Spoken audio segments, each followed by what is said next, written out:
Good morning, beautiful people. So here I am. I'm sitting in this little chair, kind of semi-darkness, just thinking. Anyway, hey, this is where I like to just think. It feels good like this.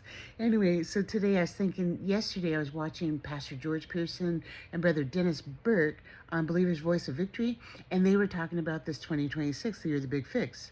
Or actually, he was talking about his Mrs. Vicky Burke got given her a word also, which said 2026, the year of the fix.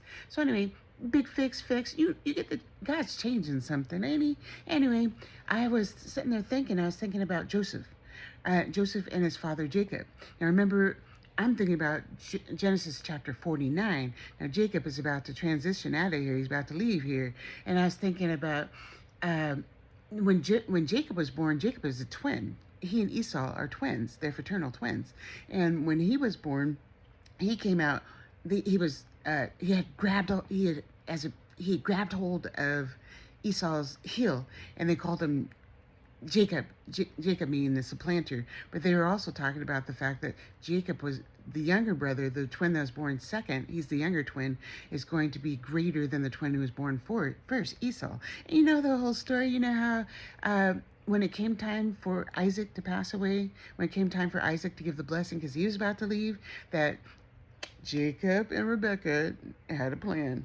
And what they did was deceitful. It was a lie. And they fooled Isaac into thinking that Jacob was Esau. And Jacob, suffered some deep consequence for that lie. He had to leave home. A lot behind that lie. Anyway, so now Jacob, it's his time. He's about to leave here. He's about to transition out of here. And Joseph is standing in front of him with his two sons, Ephraim, which is the younger son, and Manasseh. And Jacob is reaching out to, it's like, okay, son, it's time for me to leave. I'm gonna bless your two sons. He's reaching out to bless him. He puts his hand on Ephraim, which is the younger son, to bless him instead of Manasseh. And Joseph's like, oh, hey, wait a minute, Pop. This is the older son, Manasseh. This is where you want to put your hand. You want to put it on Manasseh, not Ephraim.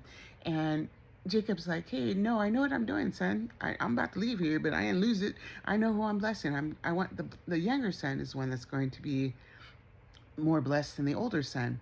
And then, the coolest part about that whole account with Jacob about to transition is look at how he transitioned. He wasn't sick. He wasn't afflicted. He wasn't grieving. He wasn't sorrowful.